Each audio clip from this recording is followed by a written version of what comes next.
yang kami muliakan, wabil akhos kepada Ketua Panitia Penyelenggara panjenenganipun Bapak Nur Rahmat dan seluruh keluarga besar Jamiah Perumahan Bukit Gading. Saya minta tepuk tangan dulu kangge panitia yang semangatnya luar biasa. Mangan pepaya dicampur tomat, makan gurame sambil berlayar. Panitia tansah semangat karena kelambi seragamnya anyar-anyar. Mudah-mudahan panitia ditetapkan imannya, ditetapkan Islamnya, ditambahkan ihsannya, diberikan sehat panjang yuswa yang manfaat yang barokah, sumrambah kepada kita para jamaah. Allahumma wabil akhus kepada Tanfidia Suriah, pimpinan muslimat, pimpinan majelis taklim, keluarga besar GP Ansor Pemuda Karang Taruna di Desa Selapajang. Wabil akhus kepada keluarga besar pemuda dari Perumahan Bukit Gading Cisoka. Wabil akhus kepada remaja Ikatan Masjid di Cisoka yang kami banggakan. Lalu kepada Jamiah Maulid Simtuduror yang kami hormati, rekan-rekan GP Ansor Banser yang kami banggakan. Lalu kepada para agnia dermawan donatur, mudah-mudahan para donatur diberi sehat panjang umur yang manfaat barokah, diberi mawaddah warahmah wasakinah, sumrambah kepada kita para jamaah. Allahumma seluruh keluarga besar, para tamu undangan yang berdiri ngadeg, moga-moga imannya yang jejeg, yang lenggang geliasah, yang pada ahli ibadah, yang lagi sakit hilang sakite, yang lagi meriang hilang meriange, yang wudunan hilang wudune, yang sakit mata hilang sakitnya, dikasih sehat walafiat, diberikan ghirah semangat ibadah. Amin Allahumma, amin Allahumma. Para tamu undangan, Bapak Haji, Bu Hajah, para calon haji, para calon hajah, hadirin hadirat ma'al muslimin wal muslimat rahimakumullah. Shallu ala Nabi Muhammad. Gusti Allah ngendikaken wa nazzalna minas samaa'i ma'am mubarakan. Gusti Allah sengaja menurunkan air hujan dari langit, mubarakan membawa barokah. Soalnya tadi pas jam 12 lebih 30 menit di Cisoka diguyur hujan. Ada jamaah warga Perumahan Bukit Gading Cisoka bisik-bisik sama tetangga. Warga Cisoka Desa Selapanjang nanggap mumpuni malah hujan. Ketara nih panitianya lupa nggak ngelempar sempak ke atap. Padahal hujan gak ada urusannya sama sempak ke panitia. Hujan gak hujan mah urusannya Gusti. Maka saya datang di Selapajang, di keluarga besar Perumahan Bukit Gading Cisoka. Semangatnya luar biasa. Saya minta tepuk tangan sekali lagi buat panitianya yang ikhlas dan kontribusinya luar biasa. Yang tepuk tangan utangnya lunaskan. Yang maninya keras berat utangnya banyak. Mudah-mudahan rezekinya yang barokah. Ini cek suara dulu sampai belakang sono. Assalamualaikum. Yang belakang halo. Masih sadar? Alhamdulillah. Kebagian snack enggak? Ya Allah, enggak kebagian snack. Makanya ikut patungan. Yang enggak kebagian snack tetap rezekinya yang barokah. Punten Pak Dewan, Pak Lurah, Pak Kiai, saya ngaji di sini kaget ternyata ngajinya hampir persis piknik tamasya. Itu ada yang di bawah pohon. Ini bener Bukit Gading kalau begini mah ngajinya di bukitan. Assalamualaikum. Ini mandirinya orang kecamatan Cisoka, gak diundang mangkat dewek. Gak kebagian tempat duduk jagong dewek, gak kebagian snack jajan dewek, ngantuk yang delosor dewek, yang hatinya panas jadi tanggung. Itu pinter dewek-dewek. Subhanallah, di Selempedan juga ada menungsa.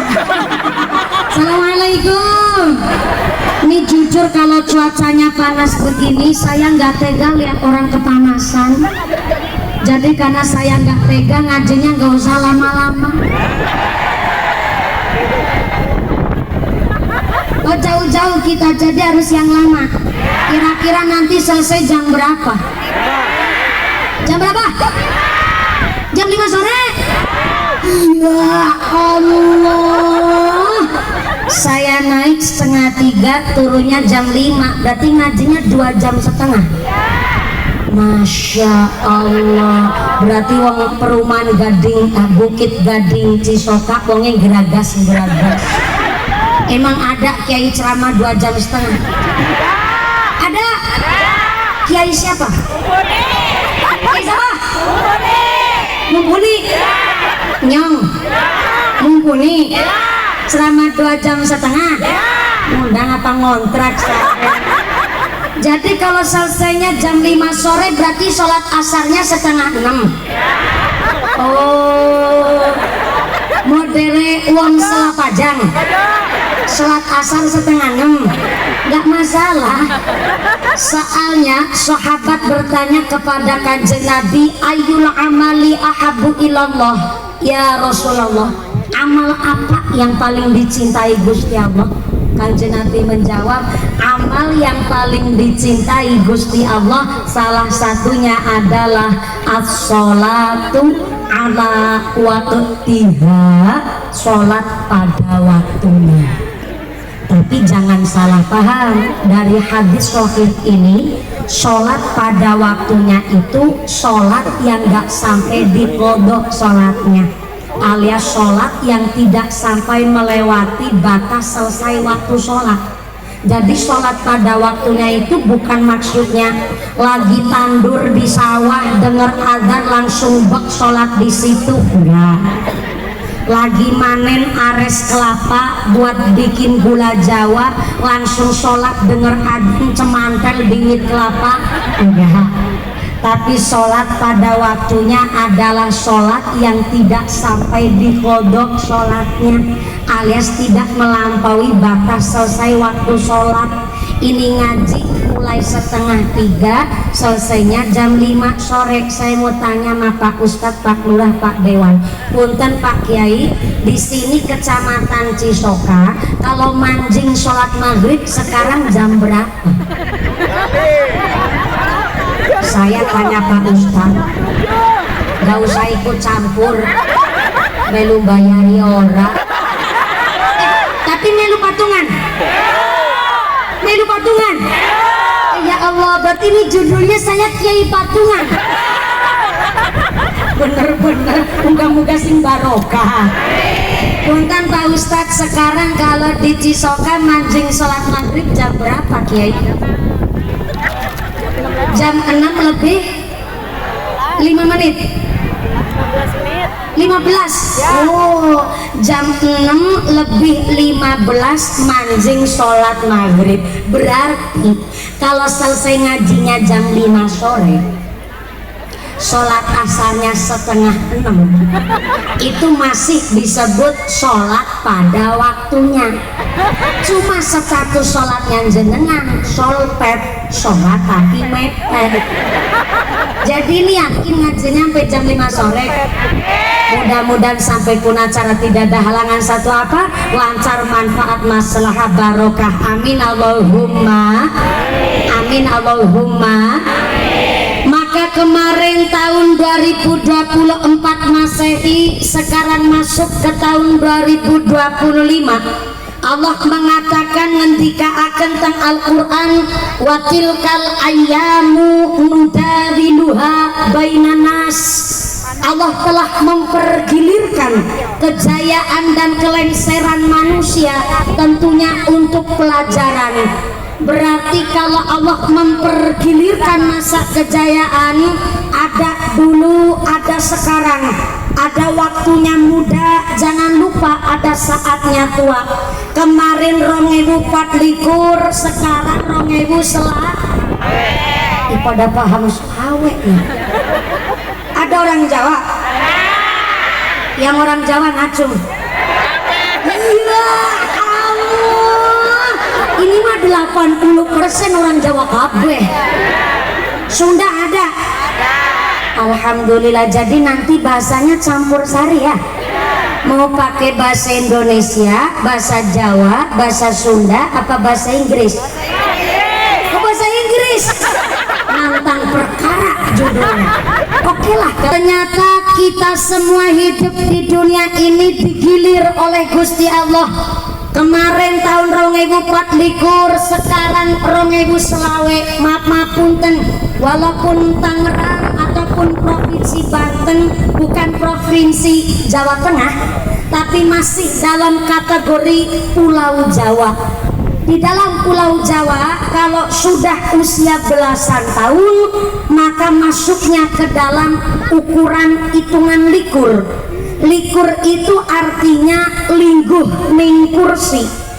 Jadi orang kalau udah usianya selesai setelah belasan tahun masuk ke dalam usia likur, maka harus lingguh, mingkursi. Lebih serius dalam meniti karir, lebih serius dalam mencari ilmu, lebih serius dalam mencari jati diri. Maka kalau udah selikur, rolikur, telulikur, patlikur, gak ada 5 likur. Tapi bunyinya habis patlikur, namanya selawe. Kalau dalam bahasa Jawa, selawe itu lagi seneng lanang wedok, jadi selawe. Bahasa halusnya selawe dalam bahasa Jawa selangkung, seneng ingkang langkung-langkung. Jadi tahun 2025, tahun 2000 selangkung, mudah-mudahan sing seneng saged langkung. Amin Allahumma. Karena dalam bahasa Jawa udah umur selangkung atau selawet lagi seneng lanang wedok, pantes baik umur selawet biasanya lagi seneng cari jodoh. Cuman hari ini masyarakat banyak yang kebablasan, yang masih usia 13 tahun aja chattingan sama lawan jenis, panggilnya ayah dan bunda. Yang Gen Z sekarang udah pada rame nikah. Gen Alpha baru meletek kemarin aja, sekarang udah pada pinter cinta-cintaan. Kalau yang kelahiran tahun 90 namanya Gen milenial. Termasuk saya 95 ini kelahiran Gen milenial. Lah yang jenengan kelahiran tahun 60, kelahiran tahun 70 itu namanya Gen purbakala.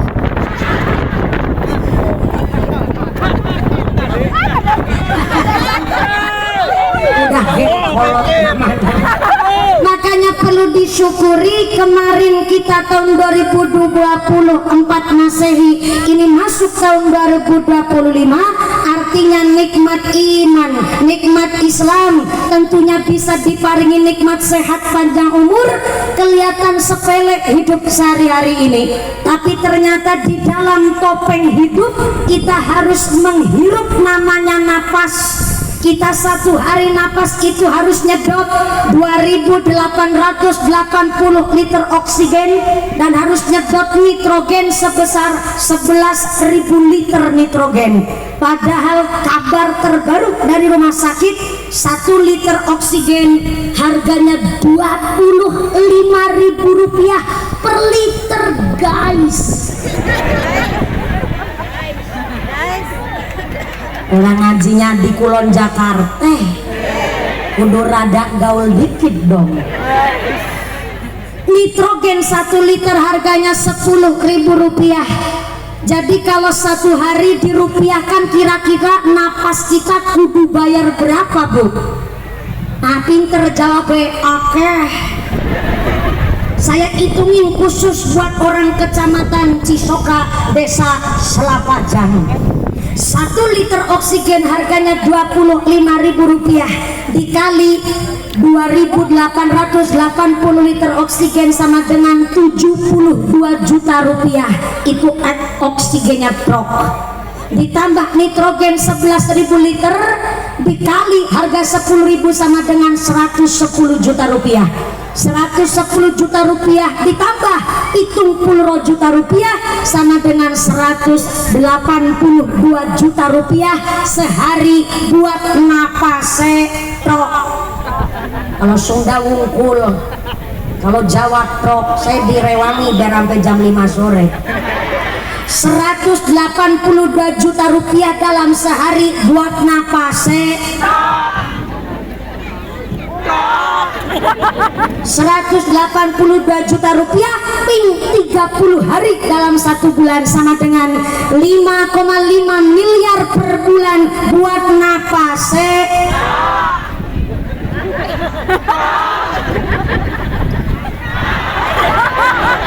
Jangan keburu-buru sampai bawah belum takok.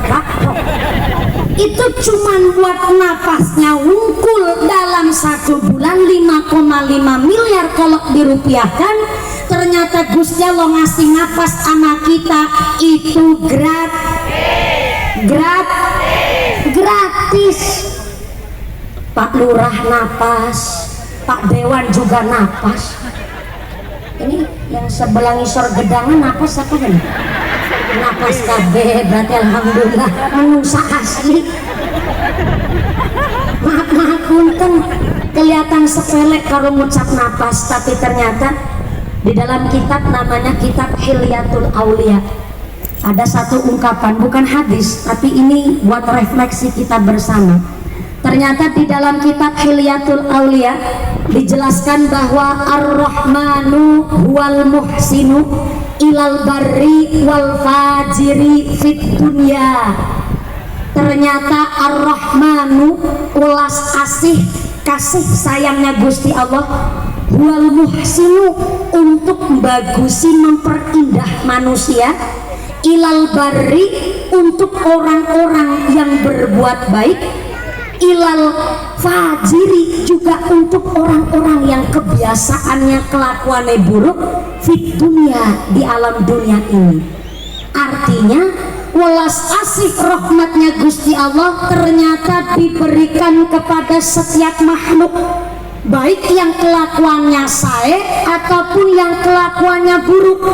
Pantes baik kadang-kadang ada orang ngucap begini, ya Allah saya sholat begini baik, agar pindah-pindah situasi ya. Sholat yang melarat begini, dari pesinang kontrakan, sulanang buruh kuli bangunan, kayak numpak motor besi, git karbu. Kapan yang dua emek? Kita tetangga sholat babar protes, pengajian ora doyan, nang masjid ora tahu keton, ini kok cepet sugih ya. Ada nggak orang punya pikiran begitu? Lebih parah lagi ada yang ngucap begini, ya Allah kita nggak nyong Israine elek, sholat babar protes, pelit medit betitil kucire jelantir kayu kilkudanir urip maning. Kadang ada yang ngucap begitu ya. Gimana yang kelakuannya elek gak urip, orang ini jelas rahmat kasih sayangnya Allah diberikan kepada setiap makhluk. Gak cuma yang kelakuannya baik, gak cuma yang parasnya baik, sampai yang kelakuannya jelek pun tetap dikasih rahmatnya Gusti Allah. Maka di dalam kitab namanya Qatrul Ghais, ini saya ceramah udah mode serius ini, pakai kitab semua biar jenengan percaya sama saya. Mau dibantah pun pakai kitab saya. Ini mode serius, apalagi kalau udah alis bilang kirut begini. Udah serius banget nih. Saya punten-punten Kiai, kalau ada yang bilang saya dai jebulan Indosiar, iya memang betul, alhamdulillah. 2014 tingkat nasional, 2017 tingkat Asia. Sedikit informasi, satu-satunya dai di Indosiar yang juara 1 berulang kali baik nasional pun tingkat Asia hanya mumpuni Handayaya.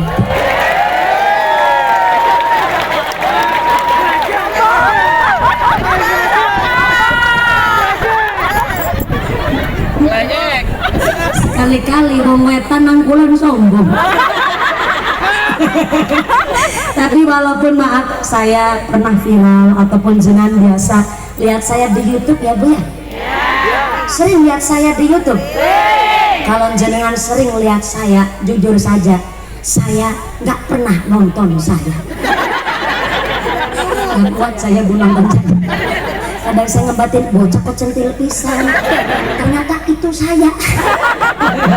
Walaupun maaf saya pernah viral ataupun jenengan biasa melihat saya di media sosial, baik sedang tausiah ataupun kegiatan sehari-hari, jujur saya nggak berani kalau ceramah hanya sekedar modal viral.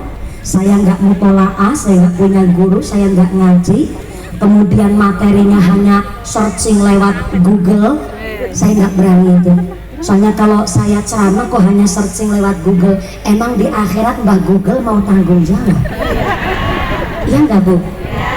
Maaf punten, kalau jenengan sampai rumah nanti ngaji saya nggak dikaji ulang, nggak masalah, jenengan nggak dosa, tapi sayanya yang tanggung jawabnya gede. Makanya saya maaf punten Kiai, bukan ada rasa sombong bentar-bentar di kitab A, di kitab B, tapi saya meyakinkan kepada panjenengan, saya walaupun umurnya masih santri, tapi saya tidak ada niatan ceramah. Niat saya adalah ngaji saran-saran. Cocok? Sepakat? Sampai jam 5 sore? Ibu-ibu kuat? Bapak-bapak sanggup? Bapak sanggup, ibu kuat, saya nggak ikutan. Naksi-naksi, selalu ala Nabi Muhammad. Tapi sebelum lanjut nih, ada informasi dari panitia, soalnya sebelah sana, sebelah mana? Kulon kidul wetan apa? Wetan. Oh, sana wetan. Ya, kulonnya mana? Oh, sana. Nah, tangannya ngacung jadi saya ngerti. Tadi saya tanya kulon sebelah mana, ibu-ibu jawabnya gini. Ngajinya kayak sama tetangga sendiri. Kulon mana? Ada informasi dari panitia, sebab ini informasi karena khawatirnya hujan, jadi harus saya sampaikan di awal. Biasanya saya sampaikan di pertengahan. Mohon izin Pak Kiai, Pak Dewan, Pak Lurah, Bapak Ibu semua, saya menyampaikan titipan amanah. Mumpuni ke surat cinta yang bikin kayak ketua panitia nih, Nur Rohmat. Mumpuni ada kabar baik dan kabar buruk. Medeni banget nih. Kabar baiknya, pengajian hari ini adalah disengkuyung dari keluarga besar Perumahan Bukit Gading Cisoka, khususnya warga masyarakat desa Selapajang. Alhamdulillah, kami sudah menunggu kedatangan Mbak Mumpuni, apalagi setelah Mbak Mumpuni menerima ujian musibah, dan kami tetap setia menunggu kedatangan Mbak Mumpuni. Totalnya sudah 2 tahun setengah, dari mulai tetangga saya meteng babaran sampai meteng maning.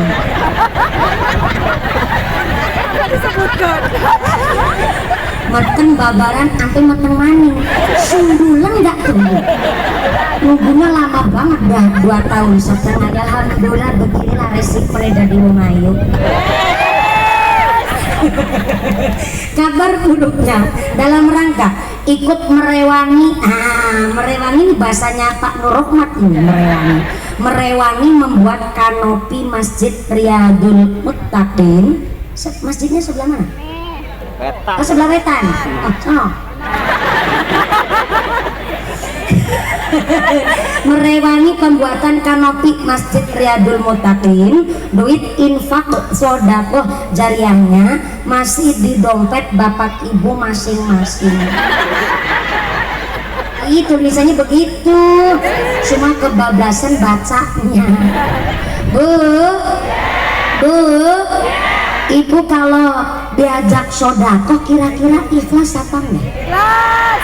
Diajak, bukan ditodong, bukan dipalak. Bapak-bapak pun nanti juga diajak sodakoh, cuma konsep sodakohnya nanti mas tatoktum. Saya ulang, mas tatoktum, sesuai kemampuan. Yang kiranya jadi soal, ya telurnya kudu segede telur soal.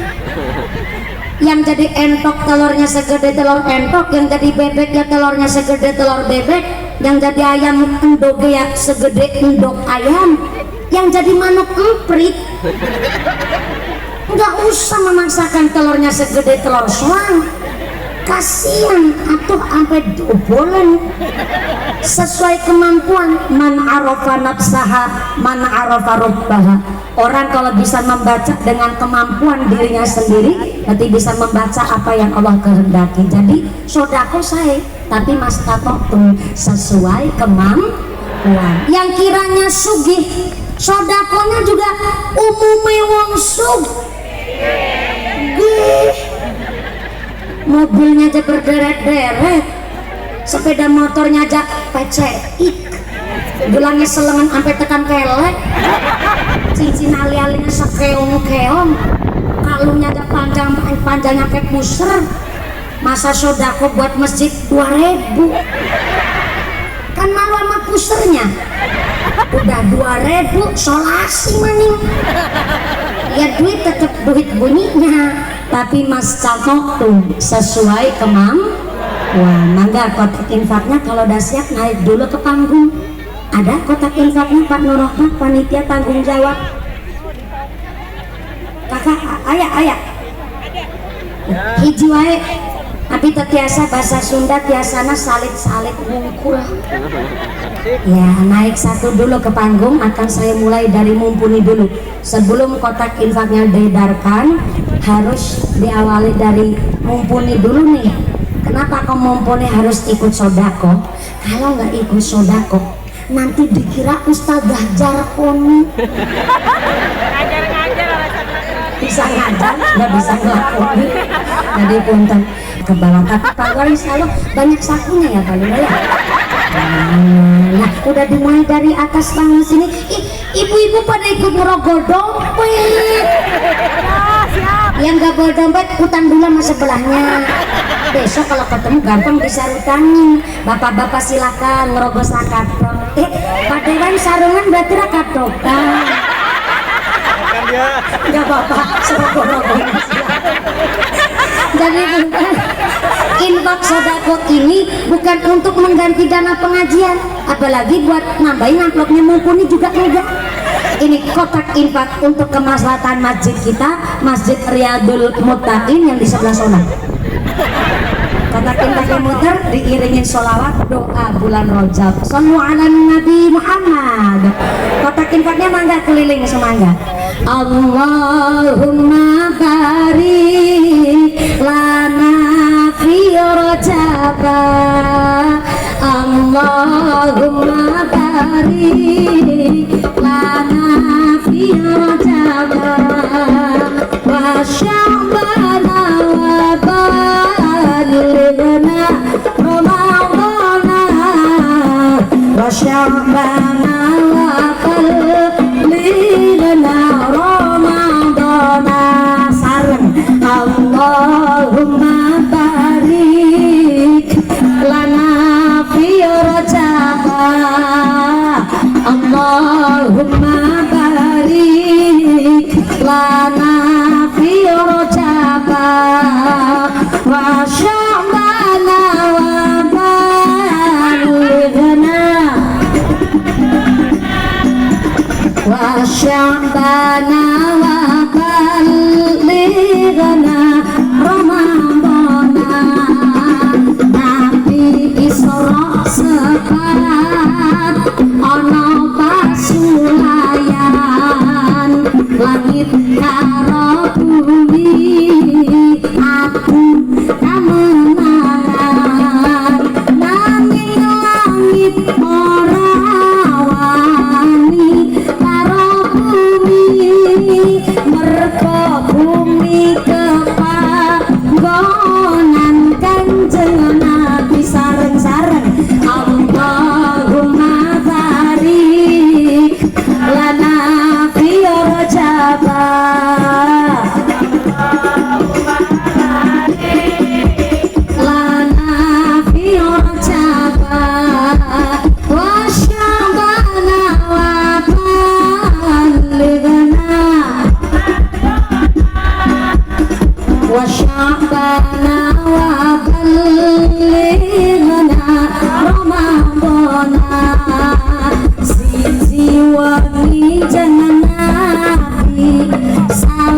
sarean moro-moro katekanan para utusan rupane Jibril Mikail lan liyane gawa burak putih kang bagus rupane Allahumma barik lana fi Rajab Allahumma barik salam wa syabana wa ballighna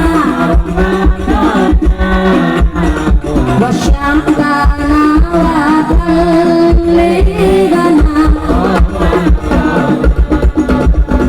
Kanjeng Nabi Isra ditekani malaikat Jibril Mikail ngapung sakiwa tenene nuli jeng Nabi minggah langit sapiku Adam Idris Nuh ning kono padha ketemu Allahumma barik lana fi Rajab Allahumma barik wa syabana wa ballighna wa syabana wa ballighna Ramadana satu kine jeneng Nabi kedawuhan sholat sedina lan sewengi kabeh kaping 50 nanging jeneng Nabi kepanggih kalih Nabi Musa usul dateng jeneng Nabi sholat dipun sudair Allahumma barik lana fi Rajab Allahumma barik lana fi Rajab wa syabana lirna Ramadana wa syabana wa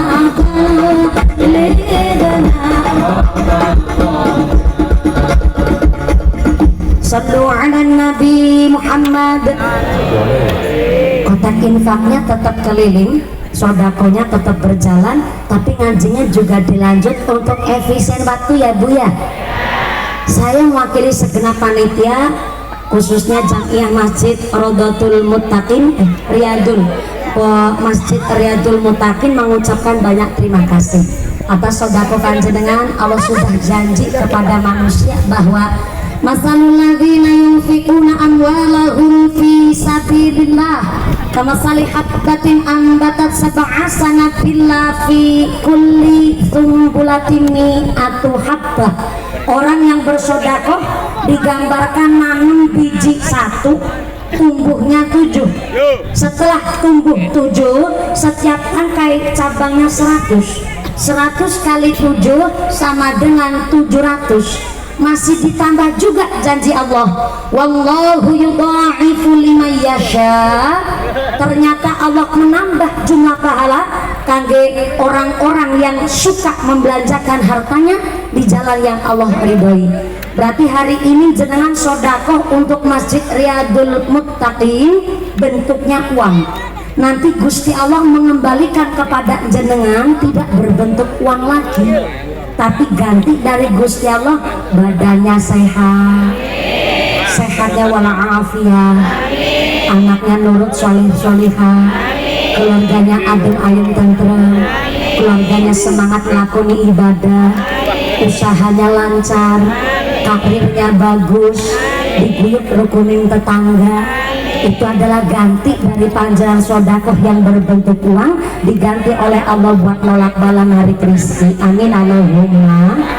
Mangga kotak infaknya sinambi muter. Ini grup rebananya karena semangat saya sawer dulu ini kanggo grup rebana. Soalnya nanti ngiring sampai jam 5 sore. Iya, ini grup rebana dari mana? Oh dari Mriki, ya Allah. Nemu bahasa anyar dari mana? Dari Mriki. Mau kemana? Mau ke Mriku. Saking senangnya nerima saweran, pinter jawabnya, nggak usah repot-repot tapi ditampi.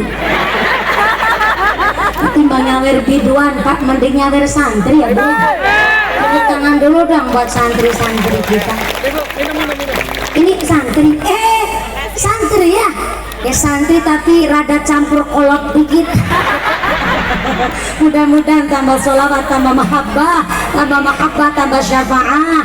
Amin Allahumma. Amin Allahumma. Lanjut sampai jam 5 sore. Sholat asar 5:30. Oh gila kalau begitu.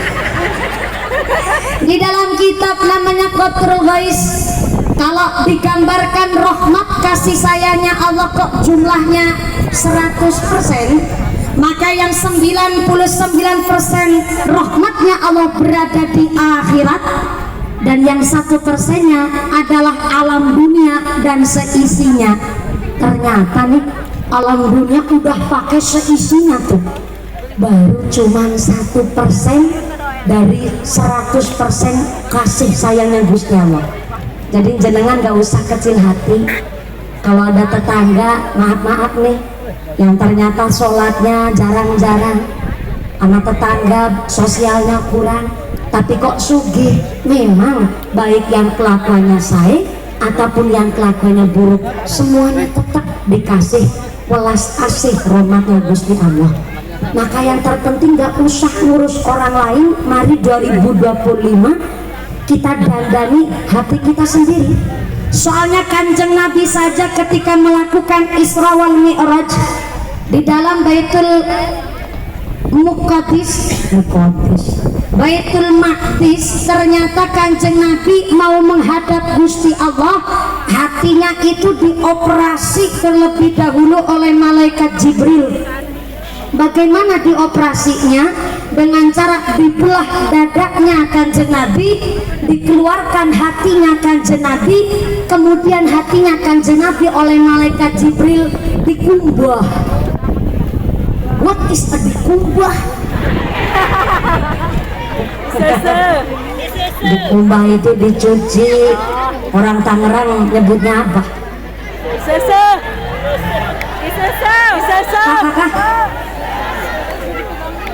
Kese.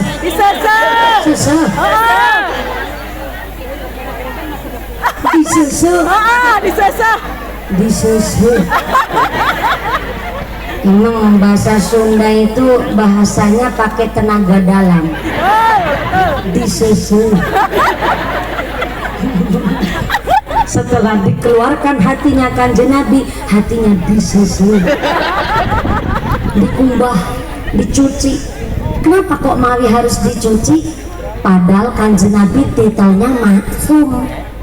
Kanjeng Nabi kekasihnya Gusti Allah yang dosa aja nggak punya, bersih dari dosa, jadi statusnya Kanjeng Nabi maksum.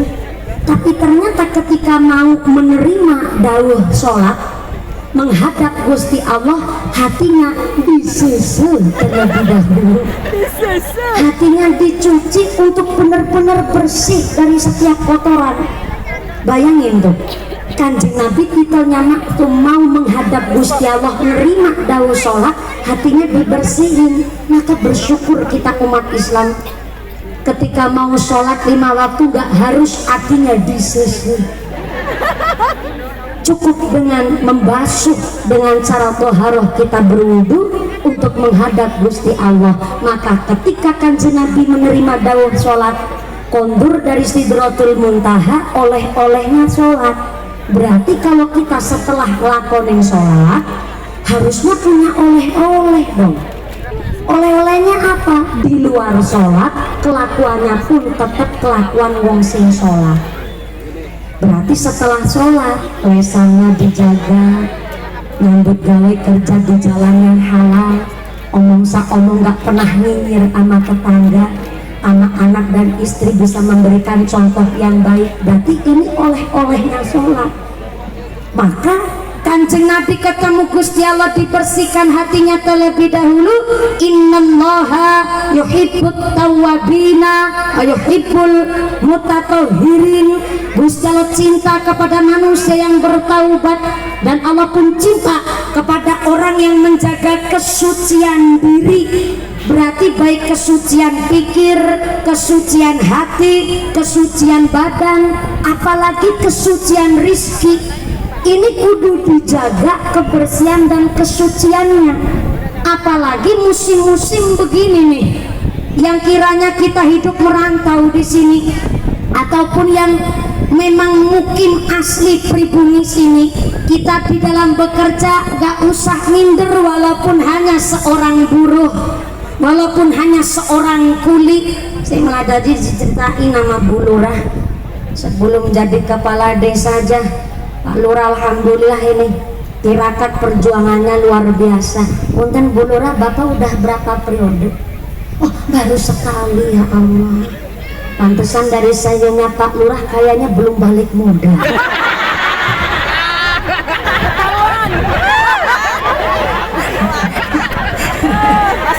Masih beban. Soalnya dari kurus krempengnya Pak Lurah.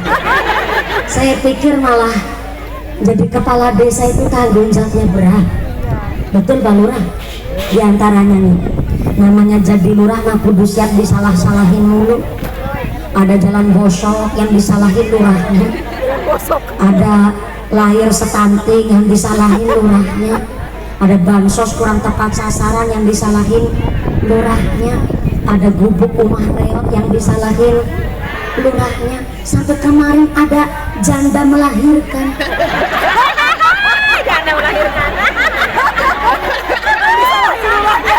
Yang disuruh tanggung jawab lurahnya. Maksudnya tanggung jawab di bawah rumah sakit. Namanya jadi kepala desa tanggung jawabnya berat. Tadi cerita Bu Lurah sambil agak menitikkan air mata dan berkaca-kaca. Dulu sebelum sukses jadi kades itu pernah Pak Lurah pas meniti karirnya lagi hidup di titik benar-benar harus perlu support dari istri, megang duit cuman 20.000. Namanya merantau di sini, ternyata diberikan kepada istri. Pak Lurah bilang, ayang duit. Bu Lurah terus jawab, iya Mas Al.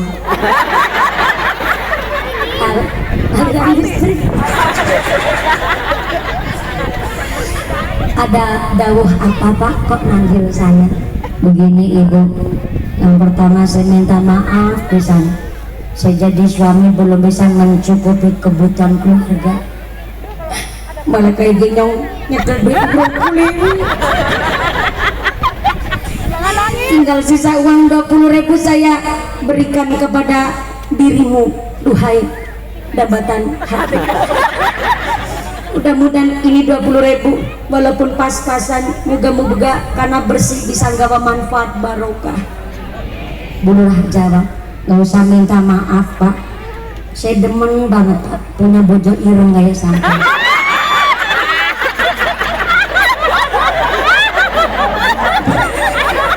Bu Lurah balik tanya, punya suami ireng kayak saya bangga Bu? Bangga Pak, sebab uang ireng diam-diam banyak keunggulannya.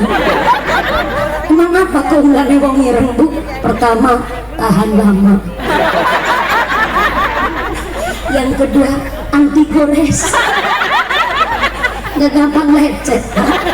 Dan yang ketiga, uang ireng punya keunggulan, orang gampang luntur. Kesorot lampu ya ireng, habis kehujanan aja ireng. Saya ngaji sama Pak Ustadz, kalau orang semakin kasat tangannya semakin bersih rezekinya. Setiap Bapak pulang kerja saya salaman, kerasa kayak salaman pakai parut. tapi saya demen Pak, karena insya Allah 20.000 ini adalah hasil yang bersih dan toyib. Insya Allah Pak bisa membawa anak kita soleh-soleh Pak. Pak Lurah nangis terus merangkul istrinya. Ya Allah aku renyono gue bojo paling ayu desa sengalam jagat raya kelapa jago. Matur nuwun setia karo aku ya Pak. Syukur banget gue 20.000 bisa gue seminggu ya Pak. Bu Lurah malah pintar jawabnya insya Allah. Ini 20.000 gak cuma seminggu tapi bisa setahun buat beli tanggalan kalender Pak.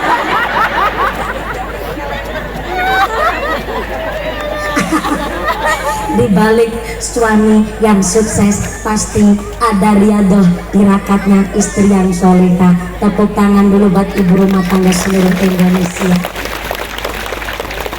Makanya ada satu ilmu yang sedang saya pelajari, bahwa ternyata tirakat riadohnya ibu rumah tangga gak harus sholat tahajud, gak harus sholat taubat, gak harus qiyamul lail, tapi riadohnya seorang istri cukup dengan bersyukur atas suaminya, yang kalau suaminya bekerja tapi hasilnya belum seberapa, tapi istrinya tetap melayani dengan senyum. Ini penting-pentingnya ini. Saya ulang ini udah hawa-hawa ini. Salah ngundang kiai kata ibu. Istri riadohnya nggak kudu sholat tahajud qiyamul lail, tapi cukup dengan bersyukur atas suaminya yang belum dapat pekerjaan atau udah kerja tapi hasilnya belum seberapa, dia tetap melayani pakai senyum. Saya ulang, melayani pakai senyum. Maka itulah doa seorang istri bisa tembus langit pitu. Mantep apa mantep? Keren apa keren? Keren. Tapi angel. Jangankan untuk meyakinkan diri menerima suami yang gajinya dikit, orang dikasih jatah belanja dikit aja gue ngecomprang kayak kenal pot bocor. Seket singgung apa zaman saya kipak betul ku seblak gak jujul. Ngerti dewek Pak, siki bocah sekolah jaluk bayaran apa maning tahun baru ajaran sekolah baru sepatu tas pada bodol barangan aku isin Pak goreng muslimatan celak bodak hincung Pak kabes lagi cek terapiani kondangan aku isin Pak hutang siji netok rol rawi lengan pedot terika untuk sebanti temenan yakin lebih ceket ada Pak perempuan di sini gitu banyak berangkat orangnya berangkat jilbabnya warna apa? Warna apa? Warna ireng?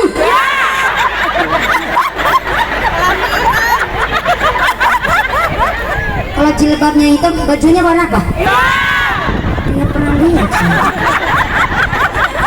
baru kali ini pengajian bunganya buat tumbal baru ada. Maka di dalam kitab namanya kitab Al-Bushra fil Manaqib Sayyidah Khadijah Al-Kubra disebut Kubra karena kekayaannya Sayyidah Khadijah 2/3 kota Mekah sugihnya wong Mekah Sayyidah Khadijah, dan waktu itu statusnya Sayyidah Khadijah janda 2 kali guys.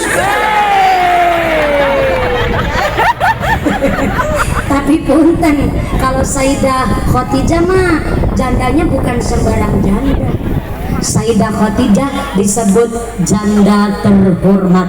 Kenapa disebut janda terhormat? Pertama, Sayyidah Khadijah disebut janda terhormat karena janda bukan janda cerai, bukan janda pisahan, bukan janda pegatan, tapi Sayyidah Khadijah janda ditinggal wafat mati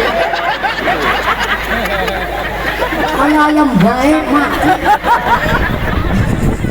bener-bener ya mungkin ini bahasanya kasar pisan yakin kelas Kelasnya Sayyidah Khadijah disebut suaminya mati, ngarang mana sampean iki. Janda ditinggal wafat, namanya janda terhormat. Punten Pak Lurah, di sini di Selapajang ada janda kan? Saya tanya Pak Lurah. Banyak janda Pak Lurah. Oh banyak, ternyata Pak Lurah juga sambil ngedaftar janda-janda. Ada apel Pak Lurah. Tapi punten, janda yang terhormat itu janda yang ditinggal wafat suaminya. Jadi kalau maaf nih, biasanya ada janda tapi jandanya janda cerai, janda pegatan, nggak ada urusan ya, sorry hello. Soalnya kalau janda cerai kok udah punya anak, kemudian bapak kandungnya itu wajib ngasih nafkah sama anak kandungnya, walaupun udah nggak ada ikatan tali nikah sama mantan istrinya. Ataupun ada lagi nih, janda ditinggal wafat tapi nikah lagi, maka ini disebut bukan janda terhormat lagi tuh. Makanya di dalam kitab hadis At-Tirmidzi bahwa Kanjeng Nabi pernah mengatakan kelak di akhirat ketika Kanjeng Nabi membuka pintunya surga, baru dibuka sedikit tiba-tiba ada yang nyelonong. Cara Cilacap nyelonong itu blodos, nyeruntul mendahului. Cara sini apa? Kalau di Cilacap nyeruntul, di sini nyelonong. Tidak bisa nyeruntul tuh. Ketika Kanjeng Nabi membuka pintunya surga, baru dibuka dikit ada yang nyeruntul. Siapa tuh yang nyeruntul? Seorang ibu rumah tangga yang pipinya kehitam-hitaman, tangannya kapale kasar kayak parutan kelapa, yaitu perempuan yang kalau naik motor riting kanan beloknya kiri. Sembarang ibu rumah tangga, dia adalah seorang istri yang ditanggal wafat suaminya, memutuskan untuk tidak nikah lagi, khusus cari nafkah untuk anak-anak yatimnya. Dia berhak masuk surga dengan cara nyeruntul. Mantep apa mantep? Keren apa keren? Tapi kalau nikah lagi, masuk surganya nggak bisa nyeruntul, kudu ngantri kayak sing lainnya. Kenapa kok harus ngantri? Karena kalau Randa meninggal dunia kok nikah lagi, berarti pertanggungjawaban istri udah ngikut sama suami yang baru. Jadi ngumpani anak-anak yatimnya udah ada tanggung jawab berikut yang lain. Ada nasar apa ibu? Belum? Saya nggak budek ya. Kalau benar-benar kok. Maksudnya kalau ada adzan yang udah agak jelas kedengarannya, kita break sejenak, nanti lanjut lagi. Bukan setelah adzan terus bubar geora yusartina. Merusak rembuk ya bang kayak gini. Maksudnya kalau dengar adzan udah jelas, kita break sejenak, hikmat mendengarkan adzan. Setelah adzannya selesai, baru ngajinya lanjut maning kayak gitu. Ham yusartina. Ngarep dewek mancing emosi.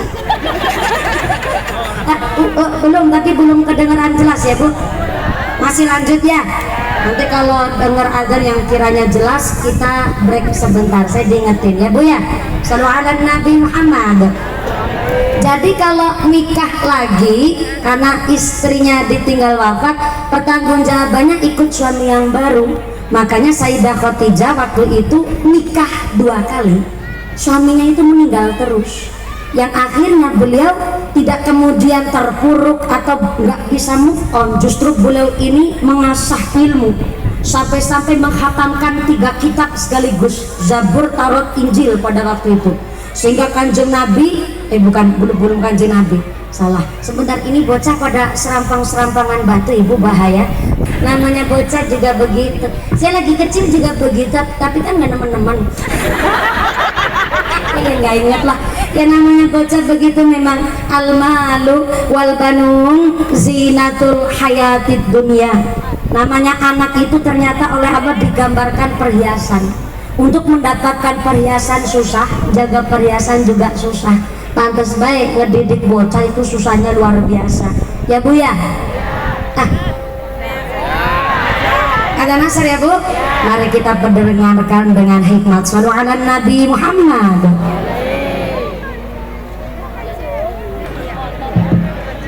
Bapak Ibu hadirin hadirat ma'al muslimin dan muslimat rahimakumullah. Alhamdulillah kita semua masih diberikan umur panjang sampai layah asar ini. Mudah-mudahan umur kita adalah umur yang barokah.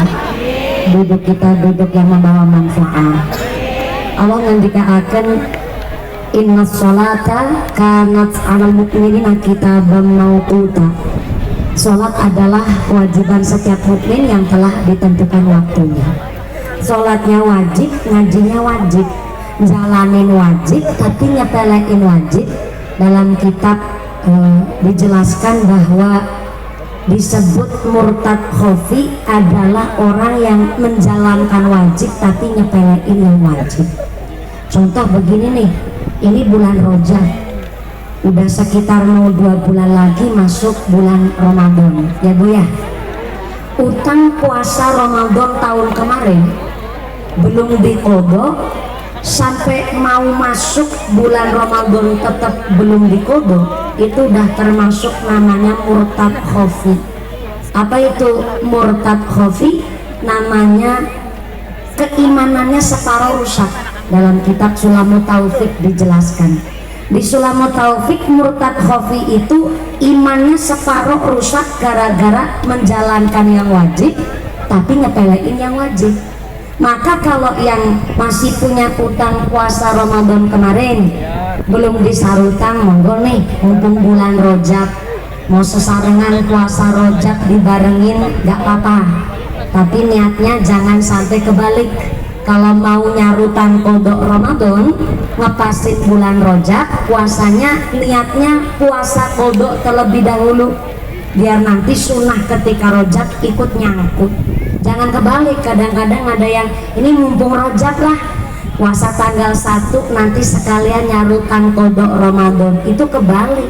Sunnah nggak bisa nutup wajib, tapi yang wajib malah bisa sunnahnya ikut ngintil. Maka panjenengan yang hari ini kodok Ramadan tahun kemarin belum disarutangin, walaupun nggak ada hadis keterangan supaya cepet-cepet mengkodok puasa Ramadan itu nggak ada, tapi ini kehati-hatian kita. Termasuk hari ini nih udah adzan asar, kita lagi pengajian, ngajinya wajib, sholatnya juga wajib, menjalanin yang wajib tapi nyepelein yang wajib. Kata Sulamut Taufik dijelaskan murtad khofi, imannya rusak separuh. Maka kula panjenengan sedaya monggo sekarang niat sholat asar di dalam hati. Niat sholat asar tengsak jroning manah di dalam hati sekarang ayeuna mangga.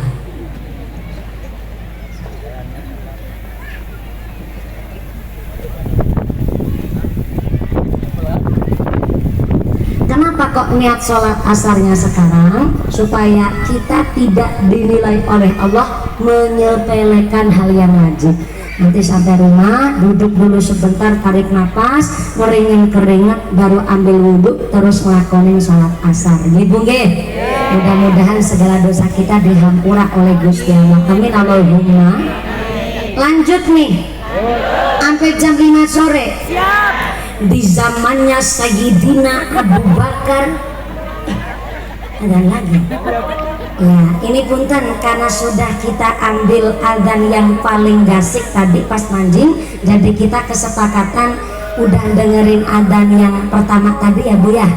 Ya, ini jangan sampai pas lagi ada shootingan apalagi masuk YouTube nanti dikira ceramahnya nggak hormat sama suara adzan. Udah tadi, ngaten gitu nggih. Lanjut sampai jam 5 sore. Salat asarnya 5:30. Zamannya Sayyidina Abu Bakar. Ini cerita nyata Ibu. Zamannya Sayyidina Abu Bakar ada manusia meninggal dunia, wafat, sedo alias mati, bogor. Lebih kasar lagi ketimbang mati malah. Setelah mati wafat meninggal dunia, ini mayit ternyata dirumati kayak mayit zaman sekarang. dimandiin, diulesin, di kain kafani, kemudian ditali, dimasukkan ke dalam keranda. Cara Cilacap keranda itu kasuraga. Keranda mayit cara sini nyebutnya apa?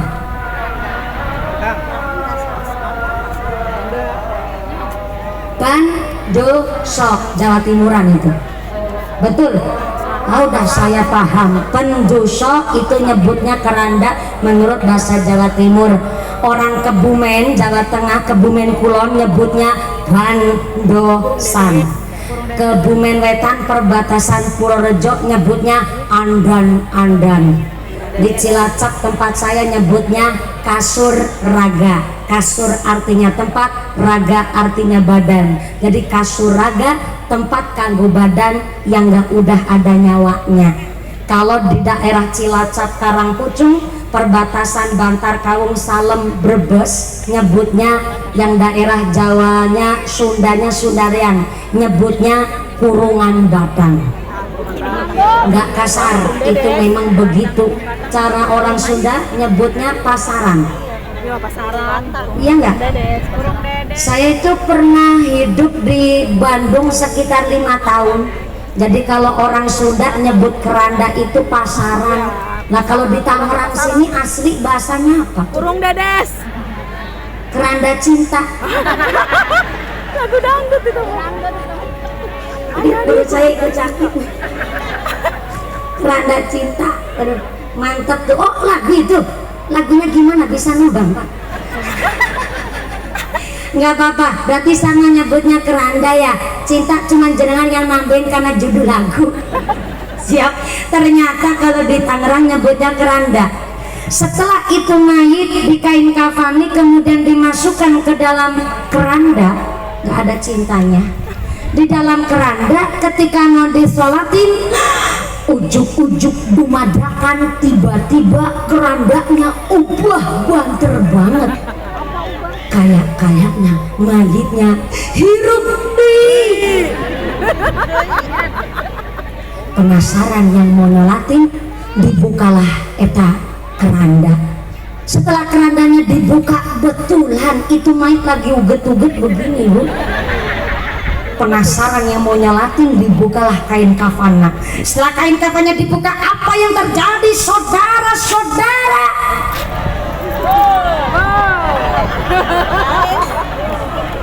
Malah gol. Emang mayitnya bal-balan. Setelah kain kafannya dibuka, ternyata di dalam kain kafan si mayit lehernya udah dalam keadaan digigit orai ular gede pisan, dan ularnya ini sedang ngelilit badannya si mayit, lagi ngegigit lehernya udah sampai kerongkongannya Bu. Rame yang mau nyolatin lihat si mayit digigitin orai ular alias ula binti ulo. Lengkap banget ini nyebutnya. Akhirnya semua yang mau nyolatin pada berlarian mencari gebug. What is a gebug? Gebug is a pendung, you know? You know pendung? Yes, I do pakdel. Setelah dibuka kain kafannya ada orai, ada ular, orang pada ambil pendungan buat mendungin itu ular. Ketika ularnya mau dipendungin, mau digebugin, ternyata si ular bisa ngomong kayak manusia. Si ular bilang gini, manusia, lu pada mau gebugin gue, emang gue salah apa sama lu pada? Ternyata ularnya ular Jakarta Selatan. Ular yang ngomong begitu, yang mau gebugin kaget. Masya Allah, laula kok sampai bisa ngomong kayak menungsa. Nah gue mau Cilacap.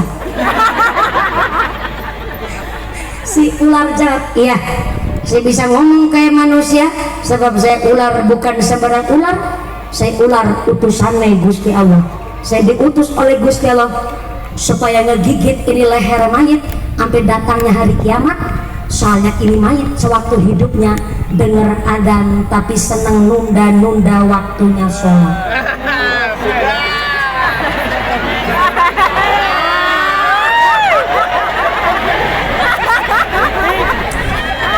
Kalau Kalau saya kan memang dapat rukhsah karena saya kan musafir. Bela diri. Jadi si ular ternyata diutus supaya ngegigit itu leher mayit, karena sebab semasa hidupnya kalau dengar adzan suka nunda-nunda waktunya sholat. Jadi siapa orangnya? Orang selapaja. Dengar adzan tapi nunda-nunda waktunya sholat, apalagi leha-leha dan gak ada hajat apa-apa, maka matinya besok digigit ular sampai hari kiamat. Aku urusan. Ini mau lanjut apa enggak nih? Digigit ular saya nggak tahu. Lanjut digigit ular juga. Kalau saya kan dapat rukhsah saya karena saya musafir. Kalau sampai mah tanggung jawab masing-masing. Saya musafir rumahnya sholat dapat. Lanjut ya Bu ya. Salu ala Nabi Muhammad. Masih lagi cerita apa tadi ya? Bukan ular. Oh iya. Sayyidah Khadijah radhiyallahu anha disebut randa janda terhormat karena janda sugih, pinter, cerdas, terginas dan akas. Saking akasnya, jangankan duda-duda, bujang-bujang mantri kepingin nikah kepada Sayyidah Khadijah, tapi beliau tidak kemudian tinggi hati. Justru Sayyidah Khadijah, karena banyak yang ngantri kepingin nikah sama Sayyidah Khadijah, tambah tirakatnya dengan cara doanya yang sangat unik.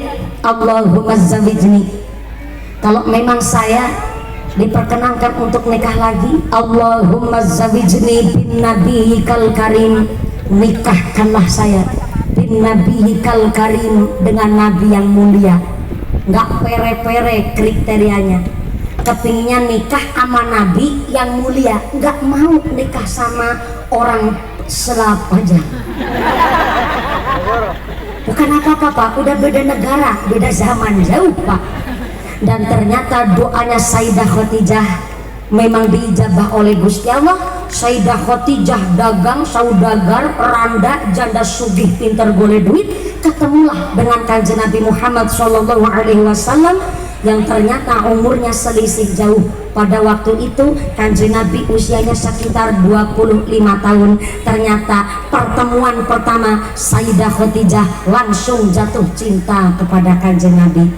Dan kemudian Sayyidah Khadijah kepingin menikah dengan Kanjeng Nabi, tapi punten, nggak kemudian Sayyidah Khadijah perempuan yang naksir cowok terus ketemu langsung bilang aku padamu. Enggak, pakai politik. Sayyidah Khadijah mengutus keluarganya datang kepada Kanjeng Nabi, dan keluarga Kanjeng Nabi sangat welcome menerima, dan akhirnya Kanjeng Nabi pun setuju sepakat menikah dengan Sayyidah Khadijah yang walaupun umurnya terpaut panjang. Kanjeng Nabi menyiapkan mahar yang fantastis untuk melamar Sayyidah Khadijah. Inilah kenapa sebagus-bagusnya mahar disiapkan dari hasil keringat jeripayanya calon pengantin laki. Walaupun syaratnya mahar boleh dimodalin oleh keluarga. Contoh nih, ada adik laki-laki nih, ternyata memang secara umur, secara ilmu udah siap nikah, tapi ternyata maharnya dimodalin keluarga, dimodalin orang tua, dimodalin saudara atau kakak, itu sah. Karena dulu ketika Nabi Adam alaihissalam dikeluarkan dari sorga bareng Siti Hawa, ternyata Nabi Adam alaihissalam pisah dengan Siti Hawa di dunia ini, dan akhirnya Nabi Adam ini melakukan taubat sekitar 40 tahun. Setelah 40 tahun ternyata taubatnya Nabi Adam diterima, dan kemudian oleh Allah dipertemukan lagi dengan Siti Hawa di perbukitan yang hari ini kita kenal dengan Jabal Rahmah. Disitulah Nabi Adam ketemu Siti Hawa, ngebatin, ya Allah, ketemu maning karo wong wadon kiye ya, yang gernya ngemek nang akhirat kemarin nang sorga ngemek bedosa dadi metu kang swarga. Yang ngemek maning dosa maning tobatis 40 tahun. Ngemek maning dosa maning kini. Kepriwe caranya ya nek ngemek menora dosa ki kepriwe? Nabi Adam baru melaksanakan taubat, belum tahu caranya kerja, nggak punya sepeser pun harta. Akhirnya Gusti Allah mutus malaikat Jibril memberikan bekal mahar kepada Nabi Adam untuk melamar Siti Hawa. Maharnya apa? Berupa sholawat yang hari ini kita kenal namanya sholawat Jibril. Sebenarnya bukan sholawat Jibril, itu sholawat mahar. Yang ngajarin sholawat kepada Nabi Adam nyaeta malaikat Jibril. Akhirnya lebih umum dikenal namanya sholawat Jibril. Sallallahu ala Sallallahu alaihi wasallam. Sallallahu ala Sallallahu alaihi. Yang belum punya jodoh diistiqomahkan baca sholat mahar, insya Allah terus dikasih jodoh. Yang udah nikah belum punya anak diistiqomahkan baca sholat mahar, insya Allah dikasih rezeki anak. Yang anaknya wis akeh baca sholat mahar supaya anaknya tambah soleh. Ini gimana konsepnya? Lu mah anaknya udah akeh baca sholat mahar supaya anaknya tambah soleh kayak gue Yusartina. Salah baik. Ternyata Nabi Adam alaihissalam melamarnya pakai mahar dimodalin oleh Gusti Allah, yaitu dengan sholawat yang hari ini kita kenal sholawat Jibril.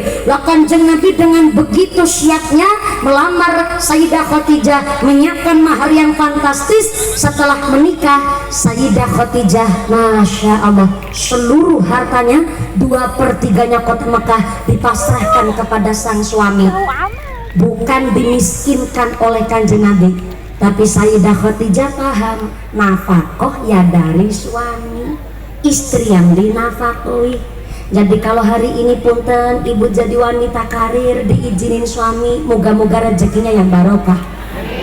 Tapi punten, walaupun istri gajinya pendapatannya lebih besar ketimbang suami, itu bukan nafkah, tapi sodakoh ngebantu seorang suami. Soalnya walaupun pendapatan istri lebih besar ketimbang suaminya, tetap nggak bisa mencukupi kebutuhan keluarga. Mesti rasanya kurang, wae. Tapi ada bapak-bapak sehari ternyata cuma dapat gaji 120.000 umpamanya. Tapi ternyata karena halal bersih toyib itulah untuk nafkah, walaupun dikit tetap bisa mencukupi kebutuhan keluarga. Karena ternyata kalau seorang istri kok sampai sombong dia merasa gajinya lebih besar ketimbang sang suami, tetap nggak bisa mencukupi kebutuhan keluarga. Jadi kita wanita karir yang punya penghasilan sendiri, kerja dapat izin dari suami, itu bukan nafkah, tapi sodakoh ngebantu wong lanang. Ibu nih manggut-manggut sambil mikir, ya Allah, berarti saya selama ini kerja sia-sia hasilnya ya Ibu. Bukan sia-sia Ibu, itu keuntungan buat kita.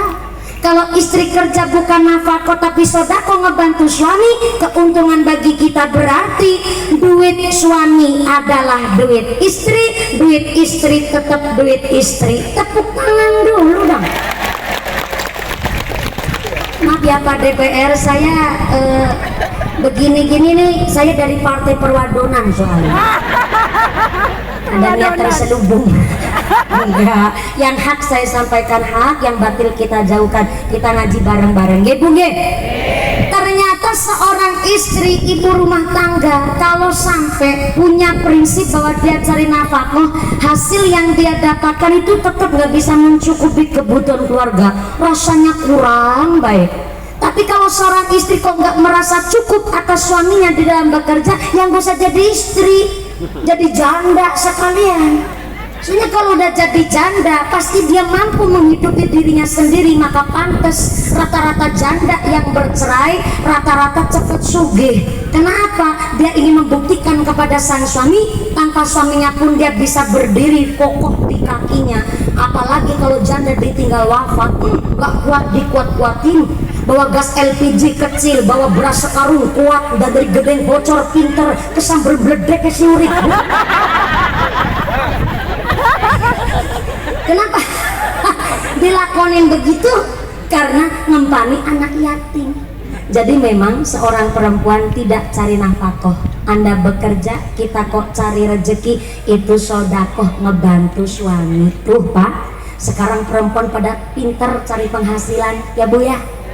Jualan seblak lewat online, jualan baju lewat online, jualan skincare lewat online, arisan lewat online. Sekarang istri pada pinter cari penghasilan ngebantu suami. Suaminya yang dibantu kudu sadar diri.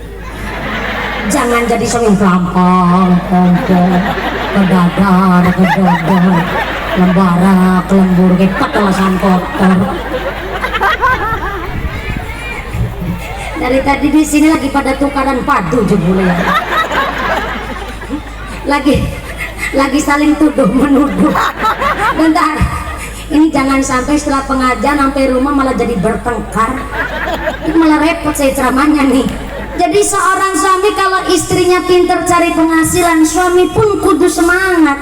Dan istri pun harus menerima, karena zaman sekarang cari kerjaan itu susah. Ngapunten, kalau di Provinsi Jawa Tengah, salah satu kabupaten dengan tingkat perceraian paling tinggi ada di Kabupaten Purbalingga. Sebab di Purbalingga ada pabrik bulu mata alias idep. Apa hubungannya cerai anak idep? Karena ternyata karyawan pabrik bulu mata rata-rata adalah ibu-ibu muda kisaran umur 19 tahun sampai usia 30-an tahun. Dan ternyata bisa jadi janda gasik, janda masih enom karena dia bekerja, suaminya cuma di rumah, suaminya nggak becus ngurus rumah, akhirnya istrinya nggak terima, akhirnya sering kejadian cerai. Baru nikah sumur jagung udah pada cerai. Akhirnya punten-punten karena sang suami pun dicarikan rezeki, nggak sadar diri, akhirnya istrinya masak, dia juga masak, tapi nawarinya sambil nyentak. Tangan tangan tangan halus tapi ngelak itu. Tapi Sayyidah Khadijah sadar, beliau paham saya istri, walaupun saya lebih sugih, lebih kaya, ketika udah nikah beliau pasrahkan kepada sang suami untuk bekal dakwah syiar Islam. Jadi bukan dimiskinkan, karena memang Sayyidah Khadijah titik awak memang kepingin masuk surga, tentu dengan ridho seorang suami. Saya hari ini belajar Bu, saya nikah baru kemarin, saya udah tahu informasi, saya udah payu laki, udah tahu. Saya belajar dari Indramayu, tadi malam saya ngaji di Indramayu, pagi saya ngaji di kota Tangerang dari Jatake, terus pindah ke sini di Indramayu. Ternyata kalau laki namanya laki-laki itu payu rabi, kalau perempuan payu laki. Saya lagi belajar tuh, makanya sempat saya ini orang Jawa Tengah, saya Cilacap. Pertama kali dengar kaget ya, saya ngaji di Kabupaten Tegal Jawa Tengah, pas suami saya ikut. Ternyata pas buka mobil, suami saya kelihatan dari luar, ada bapak-bapak ibu-ibu ngucap, oh iki lanangan. Menurut saya udah masih umum lah, orang Indonesia ada 720 bahasa yang berbeda. Pindah lagi di Indramayu, kaget sekali saya, soalnya pas lihat suami saya malah jawabnya, oh iki laki nih. Ya enggak masalah, akhirnya saya belajar tadi malam. Informasi saya udah payu laki, udah tahu belum? Iya, terima kasih Ibu. Saya nikah berarti baru usia pernikahan 8 bulan. Alhamdulillah, nggak pernah misu-misu, nggak pernah jengkelan Bu. Paling saya yang jengkel duluan, gara-gara LDR terus saya Bu. Ini suami aja nggak ikut, padahal saya nginep ini pengajian 6 hari nggak pulang ke rumah. Tapi bagaimana lagi, bagi tugas suami di pondok, saya harus di masyarakat terjun secara langsung. Saya puasa Rojab udah dari tanggal 1 kemarin, malah sebelum Rojab saya udah puasa karena dapat ijazah dari gurunya suami. Setelah saya puasa beberapa hari, dan ini hari kelima harusnya, hari kelima saya Rojab, saya di dalam hati niatnya sampai tanggal 10 Rojab. Dan ternyata tadi pagi saya dari Indramayu langsung ke hotel kota Tangerang, saya nyempetin sahur dulu. Tapi emang suami pas di Temanggung jadi nggak tahu. Saya sahur, setelah pagi tadi suami telepon karena lihat di Instagram kok lagi sahur. Nah suami saya terus tanya, nyong ora puasa deneng sampean puasa. Saya lupa Bu, saking senengnya bulan Rojab mumpung saya bisa puasa karena lagi jauh sama suami. Kalau lagi sama suami nggak bisa puasa suami. Ya iya. Jenengan ketawa maksudnya apa? Oh ya lupa, jenengan kan pengantin lawas, pengantin bodolan pengantin. Misalnya pada paham soalnya. Maksud saya karena saya lagi LDRan ya saya puasa gitu Bu. Ternyata suami saya nggak berkenan. Dan suami saya bilang begini, bukan apa-apa, sampai nih ngaji besok sampai 6 hari. Baru keguguran kemarin, itu jangan lupa asam folatnya diminum. Suami saya bilang begitu. Akhirnya walaupun cuma bilang begitu, menurut saya nggak marah. Tapi saya mikir, oh ya suami saya berarti nggak redo saya puasa. Langsung saya batalin. Saya sedang belajar benar-benar. Oh ya. Ternyata memang kalau gadis surganya di ayah dan ibu, kalau udah nikah ternyata surganya di ridho suami. Jadi akhirnya serapap. Itu namanya drone nih Bu, itu namanya drone.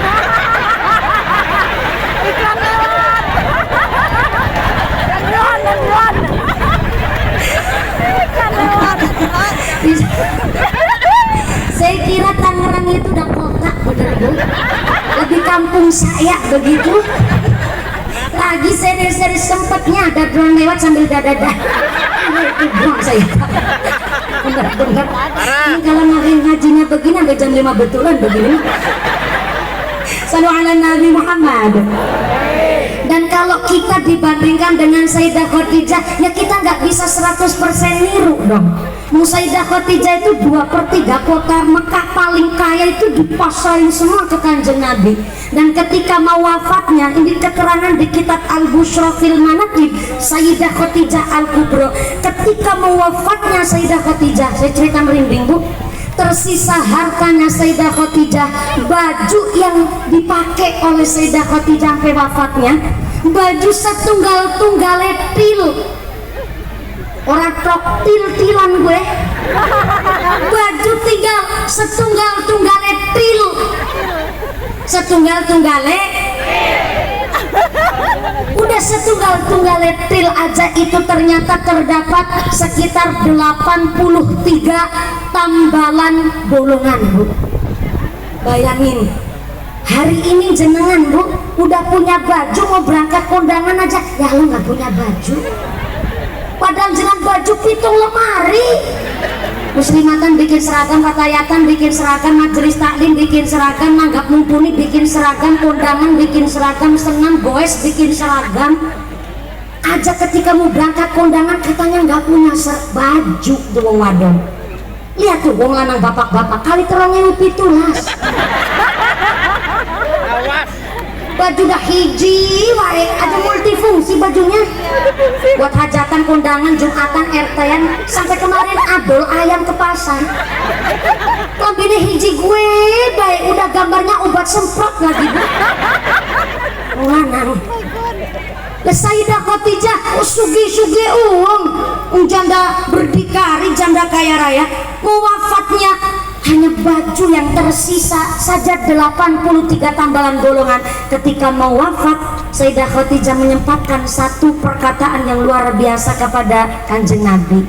Antuke bilang begini, ya Rasulullah, duhai suami saya, yang pertama saya mohon maaf, saya jadi istri nemenin jenengan, pasti ucapan sering kasar, umumnya perempuan sering perengat-perengut, cemberut, apalagi masak mungkin kurang pas, bikin minuman kurang cocok. Saya jadi istri Pak, mohon maaf yang sebesar-besarnya, saya mohon halalnya Bapak, saya mohon ikhlasnya suami. Sayyidah Khadijah tuh mau wafat aja halus banget bahasanya. Kita baru bisa kerja dapat penghasilan sampingan, sama suami nyentak-nyentak aman. Mana? Mangan.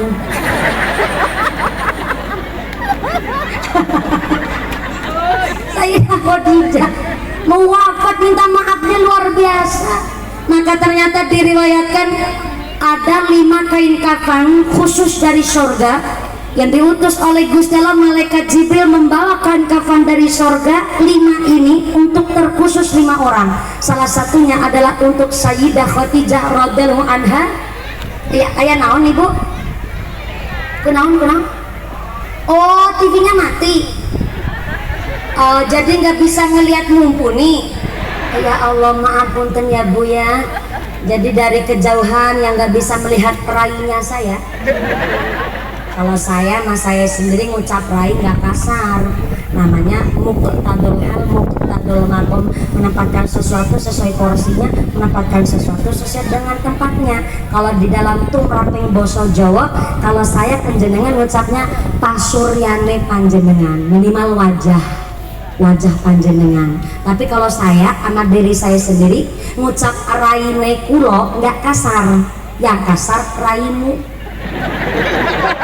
Ini kan contoh Ibu, dikasih contoh nggak pada percaya sama saya.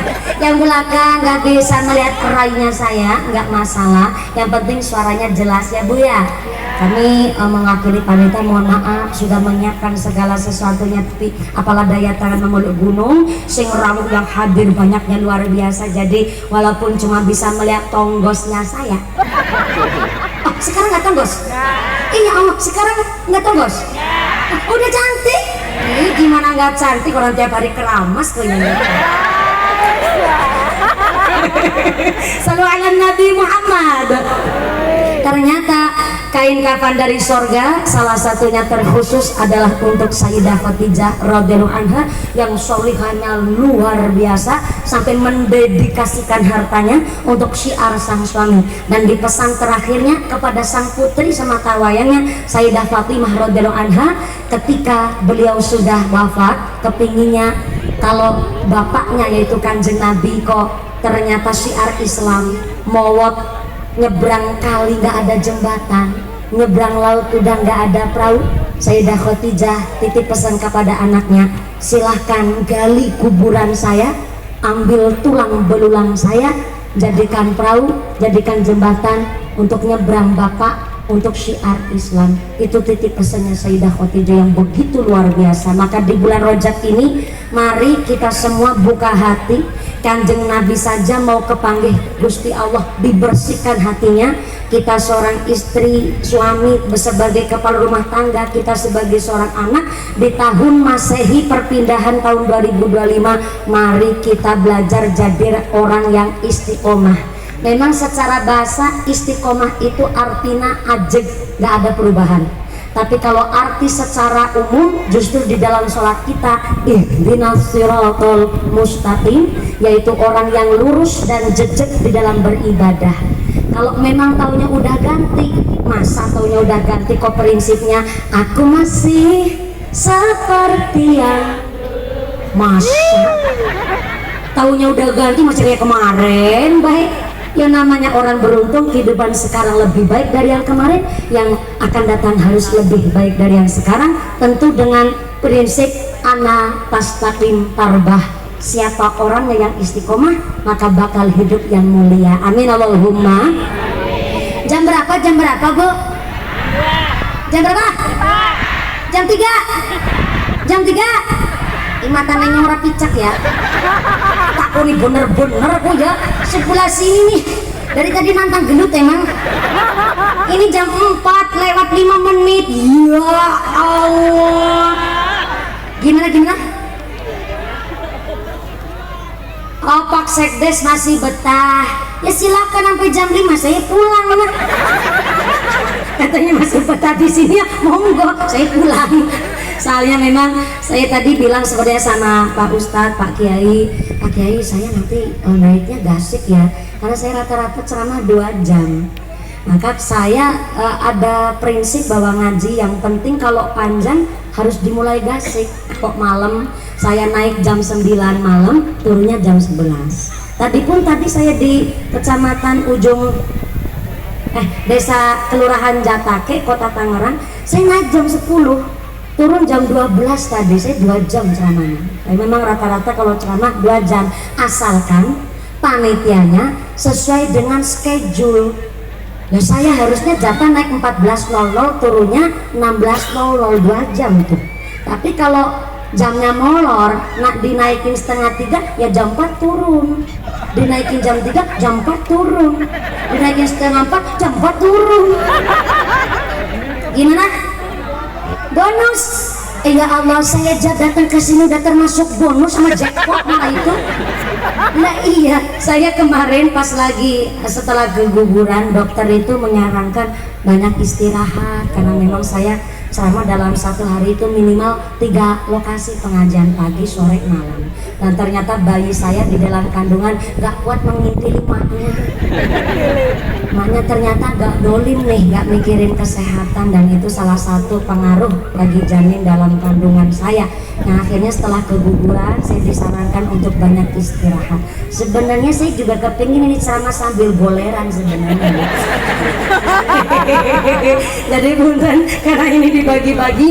Inilah kami keluarga besar masyarakat perumahan Bukit Gading Cisoka. Tepuk tangan dulu kangge warga Bukit Gading Cisoka.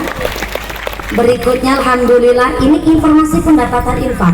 Ya Allah nggak modal banget ya Allah. Ya habis dimakan tikus ini.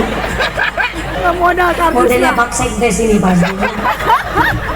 Kotak infak hari ini untuk dana kemaslahatan Masjid Riyadul Muttaqin mendapat dana sebesar 10 juta rupiah untuk kemaslahatan masjid. Saya ulang 10 juta rupiah pas kangge kemaslahatan Masjid Riyadul Muttaqin. Tepuk tangan dulu kangge warga masyarakat Kecamatan Cisoka. Ini akan langsung disumbangkan kepada kemaslahatan masjid. Ada jamiahnya yang memang alhamdulillah aktivitasnya giatnya luar biasa, dan saya dengar kabar Masjid Riyadul Muttaqin kalau sholat subuh jamaahnya buk mentelep nanti tekan jobo. Tapi anu nang jobodok orang lebih sekalian. Jadi untuk kemaslahatan masjid alhamdulillah dapat 10 juta rupiah. Maka dengan pengajian hari ini mudah-mudahan kita semua ditetapkan imannya, ditetapkan Islamnya, ditambahkan ihsannya, diberikan sehat panjang yuswa yang manfaat yang barokah, diberikan dzurriyyah salihah, warga masyarakat yang ahli ibadah, masyarakat yang ahlul jannah, pungkasan yuswa bisa husnul khatimah. Amin Allahumma. Jangan pulang terlebih dahulu, ada doa penutup nanti langsung dari Pak Ketua BKN. Silahkan Sumangga. Yang pertama Pak DPR, Pak Dewan, terima kasih atas hadirnya membersamai kami warga masyarakat Cisoka. Pak Lurah, terima kasih telah mendukung dan mensupport kegiatan kami warga masyarakat perumahan Bukit Gading Cisoka. Pak Yai, Mbah Yai, matur nuwun sanget persoalan berkait pengawasan hari ini. Ada informasi terakhir dari panitia, pengumuman dari akhirat. Barang siapa berangkat ngaji belum dipimpin doa terburu beranjak pergi, maka suaminya nikah lagi.